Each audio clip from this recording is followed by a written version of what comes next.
my talk has a title, Fluid Evolution. It's about new developments of an aging instrument for improvisation. So I'm an improviser. I perform, as most of you know, using hybrid analog digital live electronics. So my instrument is a performance environment that has evolved over 12 years from 2007 to the present. I use this instrument you can see here, both in solo and group improvisation with many different kinds of musicians, both experimental and otherwise, acoustic, electronic, and so on. The instrument comprises of like everything. I chuck everything into this instrument. AM, FM, Pulsar synthesis, many different types of live sampling taken from voice, drum machine, an output of the system itself, so live sampling its own output. Some of the hardware that kind of comes into what I'll talk about is a TC electronic voice live, voice processor, and electron drum machine. I used to have a drum machine Mark I, a machine drum. Now I use a Digitact. MIDI controllers, various analog synths depending on the context. It's all performed from a generic gamepad controller. I'm told it's like a PS2 version. The instrument involves lots of slicing, simple machine listening, a lot of transient detection, pitch detection. So I write a lot about the design philosophy, which is based on some of the ideas here, but ultimately, the instrument is just a saturation of things, so many possibilities and parameters that performance becomes more of a way to navigate the system rather than to think about control and have awareness of all the parametric changes that are available. So the question for me going into this project was, how can I incorporate, improve, or enhance what's already quite compelling and very personal performance system in ways maybe not possible without these tools? That's what I wanted to explore. So I decided to look at this as an opportunity to update the tools, so involving things like transient detection, which I use a lot. I also don't like having to make a lot of choices when performing. Rod mentioned something similar about pitch. So there could be a possibility to deal with large underexplored sample libraries that I have. It could also be an opportunity to add variety to certain aspects of my patch that exist already, such as some of the live sampling that I do, how it's replayed and sorted.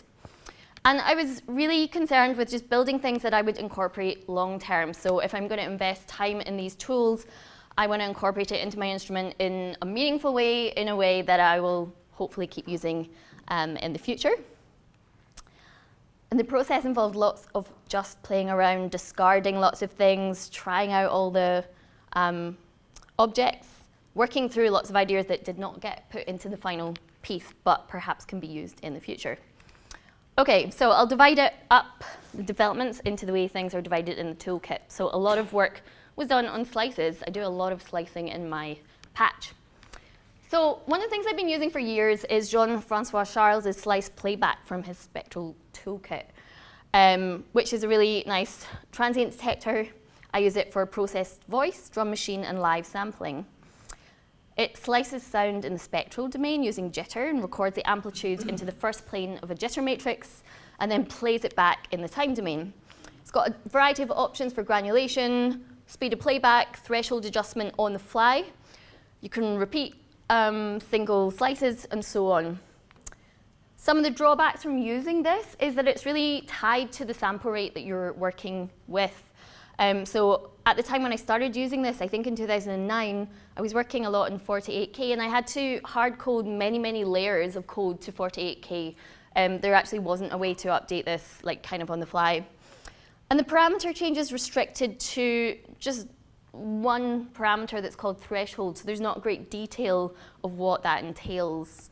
Obviously, the FluCoMa objects have many, many more ways of thinking about thresholds. So I decided to try swapping in fluid transient slice to see if I could continue doing what I was doing but enhance it in any ways. I used buffer versions. I wanted to record and shuffle things back from a buffer. Didn't need a visualizer at all, as I try to avoid looking at the screen as much as possible. Depending on the pace, I won't look at it at all. There's no space for the screen in my patch to incorporate one either. But the rest of the playback methods were kept the same. So I use it for a sort of glitch-like aesthetic. It's mostly sequence-based things with repetitions. And in my patch, I run this through a couple of polys that produce multiple layers of sequencing played back at different speeds and so on.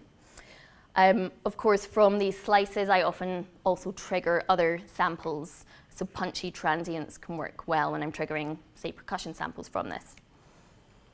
So for the purposes of my material, in this case largely voice or manipulated sample playback or drum machine input, I wasn't looking for extreme precision. So it was really helpful to read all Rod's detail on some of these objects in the forums. All the testing you were doing was super, super helpful. But for me, I kind of go with what it produces. I wasn't even using the latency from these objects because I didn't need to. I didn't care.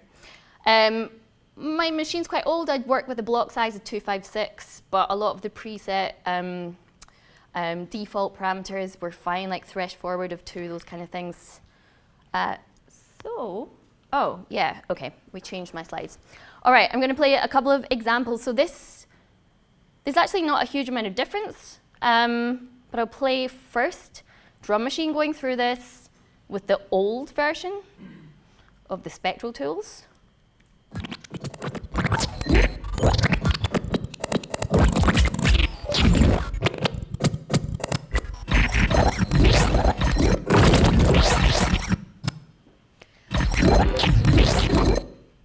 And then the new version using fluid transient slice, hopefully. Oh, hang on. Let's see. Let me just come out of this and check I'm playing the right one, because we moved them all around. Okay, it should be this.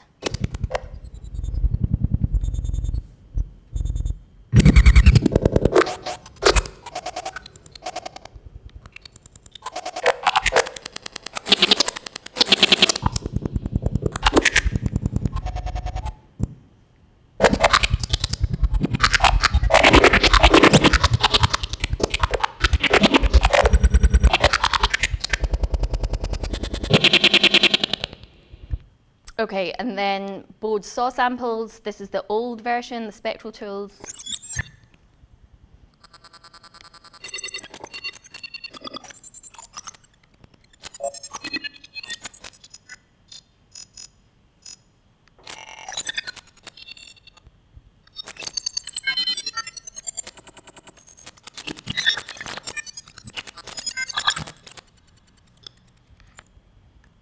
And then the FluCoMa version.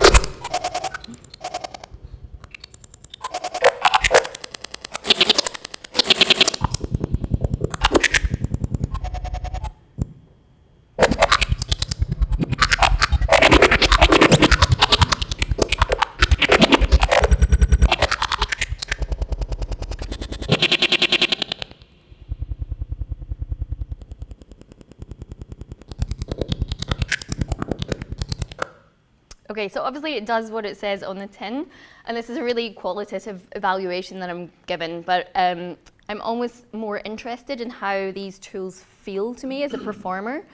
With the fluid version, there was more to play around in the areas where slices were repeated in the playback, so something did feel different.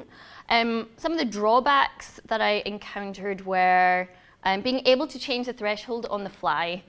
So even on the different modes, segmentation just took too long to do that. Continuously, I get error messages saying that it's still happening. I didn't want it to sort of disrupt the performance, so to get around that, I just created another kind of grain parameter length. I guess a type of granulation. I don't really think of it as granular synthesis, but to vary grain length rather than changing the threshold on the fly. Maybe it's possible, but I was just getting so many error messages saying it was taking too long to process this stuff, and it was a very short buffer, like 4 seconds. I work in a way that deals with the artifacts or characteristics of these tools, glitches of the codes or algorithms, so it's not until things break that I necessarily notice parameter changes. So with this object, for me, I tried out so many different parameters and only really noticed things when things stopped making sound. So when threshold becomes too high. So I would kind of like to understand more about it. I think some of the comments on having visual aspects to help with the parameters in this. Things like, of course, minimum slice length makes sense. But yeah, that would be definitely helpful. So, the next slicing object I used was amp slice quite a lot. So because much of my instrument evolved from compositions for prepared piano and electronics, there's extensive use of attack detection in what I do. And maybe we'll say amplitude detection, attack detection are different things. But this object worked really nicely for replacing some of those techniques. So replacing a lot of stuff that bonk would do, for example. And it actually became much more flexible and fluid than the way I'd been using it previously. So in the first case, I found it really useful for the different types of triggers and gates that could be created from the same signal. So with a lot of the Pulsar synthesis that I'm doing, which is repeating very small pulsarettes made up of like 512 samples, followed by a variable length of silence, and repeated at different frequencies. This was a really useful signal to put through this object. I recently started working with the Moog DFAM drummer from Another Mother. I wanted to explore ways of clocking and sequencing using CV. So I started working with an expert sleepers module directly out. I've got 8 channels out if I need them. And even though this is an old machine, I was able to run 2 amp slice objects at once running on the same material. And I'm curious if I can have different settings running on the same object, but I think it's probably not possible at the same time, on the same amp slice object, but we can talk about that later. Probably not possible. So I would have 2 amp slice objects with different settings, but running on the same signal. So this results in output that's obviously related, but gated, producing different results. So I worked out settings that would be meaningful in advance, tied to the material, able to change on the fly. So with Pulsar, there's so many rapid clicks that having things like the minimum slice length be varied was super important. Otherwise, you just end up with complete noise. Some of the kind of slower changes, and again, this is derived from the example help files, which was really useful for this, were used to say stop and start triggering on the synth. So the more rapid attacks could be triggered, and the kind of more windowed signal that we'll see in a moment on the bottom scope could be used for sort of beat repeating type stuff. So let me see if I can play a little example of this.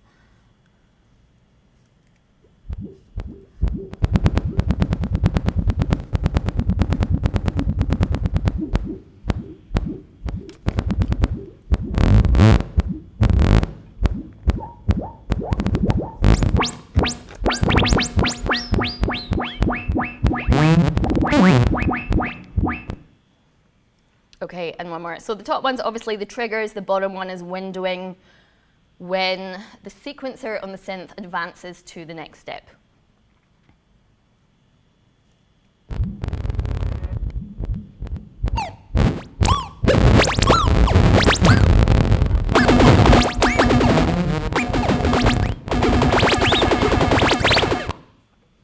Okay, so obviously if I have lower percussive sounds, it worked really well.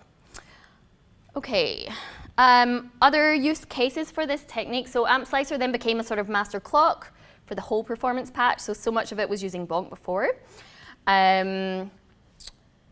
Generated through the Pulsar signal.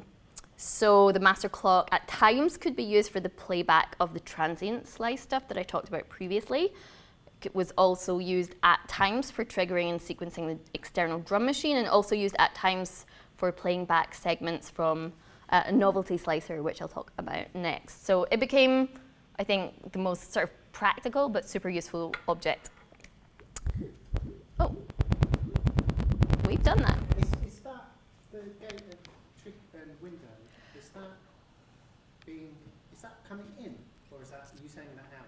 That comes out of the amp slice, and it's just in the help file where it's being made audible. Well, I think at some points as a click, but also you can see it in the scope as a window, and it just looked like a great thing to use for this.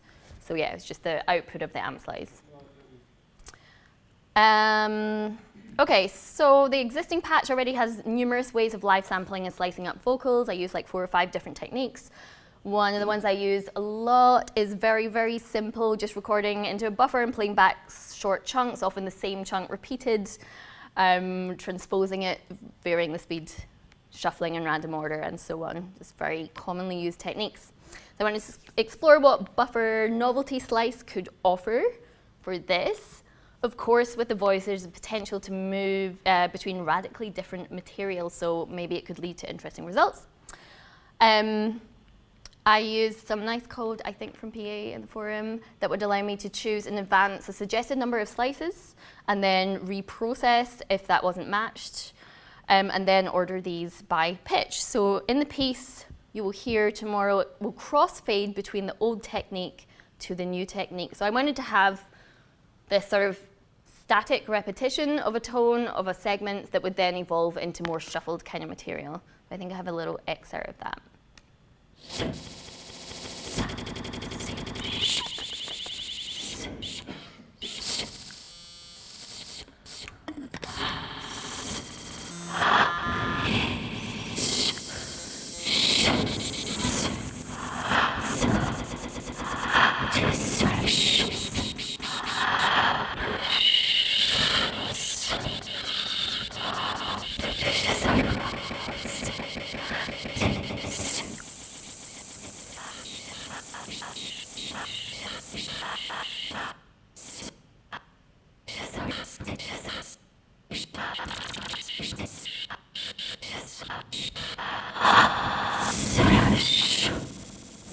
You get the idea, and then when I'd re-trigger with a new attack, it would sort of go back to the old method. So I had this really nice way of playing between. I need to work more on the crossfade. It is an equal power curve run, but it doesn't sound like it's working the way I want it to work there, to have more of a fluid transition.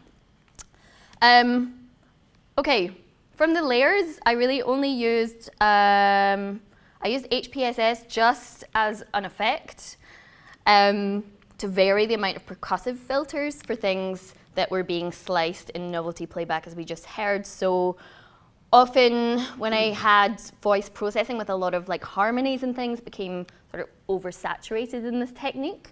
So I remove a lot of the harmonic material through this.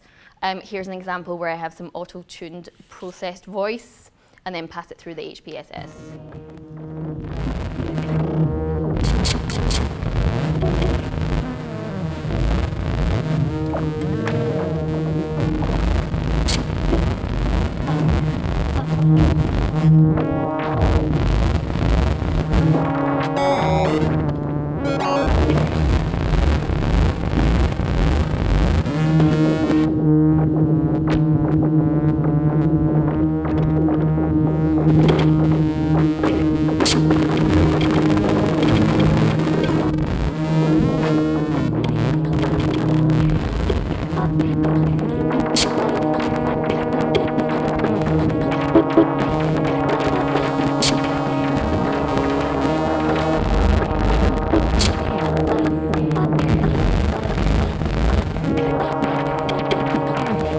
Obviously, it gives it more of a sort of drum machine type effect. Okay. The only clever thing I tried to do, which was taken again from existing code, was try and solve the problem that I have a really extensive drum machine library, which happened when my old Mark I Electron machine drum broke, which is why I mentioned it earlier, and I moved to the Digitact, which I'm not as happy with. So I started collecting lots of vintage drum machine samples, more and more and more. I have several thousands, but I'm not a person who sits and listens to samples. I don't like reviewing them. I'm really lazy in that respect. So I thought this could be a great opportunity to do something with that. So I definitely know what types of sounds I like to work with my material. So was trying to see if this simple machine learning could be used to incorporate some of it. So I take no credit for it, but there was a great example introduced at the last plenary, either via old example help files. I think a lot of work from Rodrigo as well, with the drum matching patch. It was, okay, it was you, PA. Involved training a single rank NMF. So what I did was took this, I played into a single rank NMF 10 or 20 samples of a sound that I like that I selected in advance. So I can listen to 20 samples, that's fine, but not 5,000. I would repeat, play over and over to train, repeat, but the second set of sounds that I didn't mind if they occasionally appeared. And then a third set of sounds that I definitely did not want to appear, which was mainly open hi-hats and things like that. So it would muddy my already quite massive sounds. It uses attack detection to trigger the process. And then incoming sounds are passed through a second NMF in playback mode. The patch that you made uses peak to look at the activations, and then a threshold is used to determine how much they match each of these categories. So I could actually just play all the files in these folders. So just let it play through all these thousands of files and use some basic, very simple conditionals to test whether it was definitely only a sound that I wanted, definitely only a sound I did not want, or if, like, quite often with NMF I found, we were talking about the non-precision of it, it would match like both categories. Of course, you know, I didn't train it on all the material. So if it's somewhere in the middle, it might get passed through to the sort of occasionally used category. So then, the chosen sounds are sorted with buff pitch and stats, and then ordered based on, for example, the mean. And then I was using, so let me go back. When I'm playing the library of several thousand sounds, I'm recording them and concatenating them into a new buffer. If they're the occasionally wanted sounds, they are stacked just randomly when they appear in that really, really long buffer. Then it's chopped again with transient slice, then sorted, and then I just play it back based on the sorting. So I'm sorting by pitch. Obviously something more meaningful should be used in the future, but it was kind of effective. So what I then had was a way of ordering my sounds and playing them back with some kind of similarity. If I would jump to a much further on slice within that, then of course the set of drum sounds would radically change. So it'll make more sense when I play this example. So choose start slice number, how much it's going to vary by, just moving forward at the moment. Obviously all these sounds are quite similar.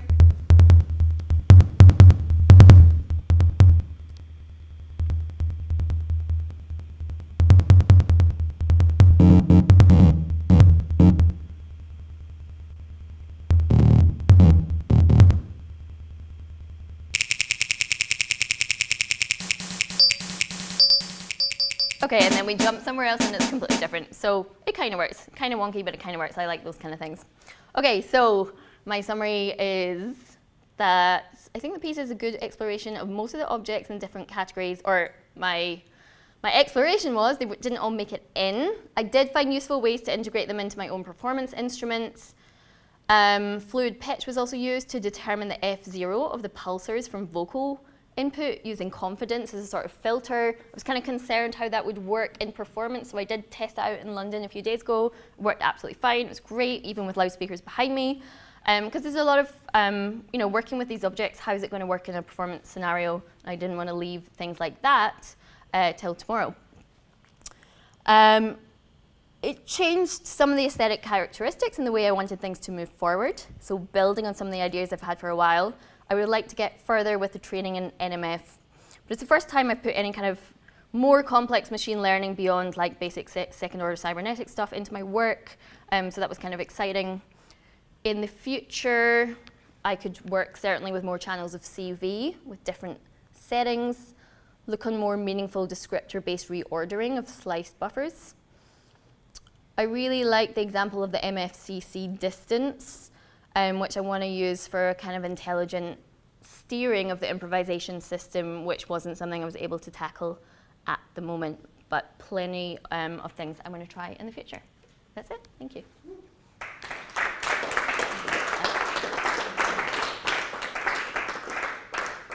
Yeah. Have you checked out XO? No. Plug What's in that? XO? No. Should I? I think it will change your life. Really? So you guys, have you guys checked out XO? What? XO, this plugin here.